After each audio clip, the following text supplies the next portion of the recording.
No one, with rational thinking, has the ability to support this policy.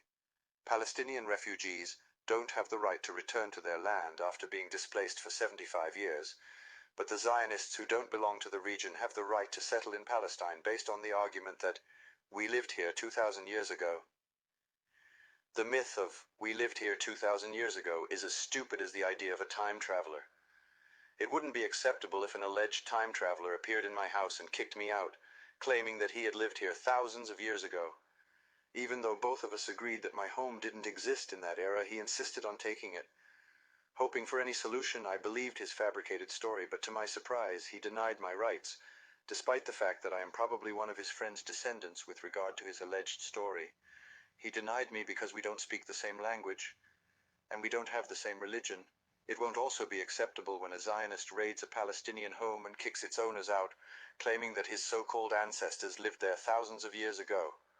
An unknown ancestor whom we can't trace back, and no one knows the exact place he lived in. We have to understand how settlers think. Those human beings who came from other countries looking for an additional choice, with the conscience that allowed them to kill and seize the properties of others, leaving them with no choice. A kind of people whose happiness is based on the suffering of others. They always need someone to tell them that they are right, and that what they were or are doing is not abnormal in order to prevent their conscience from waking up. So we have to stop lying to them and stop giving drugs to their consciences by saying it's acceptable to steal someone's home and land.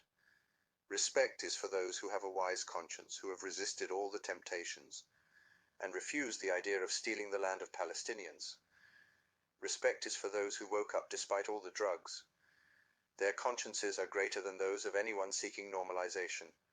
The traitor to both sides, who neither helps the victims nor helps the oppressors by informing them that they are wrong.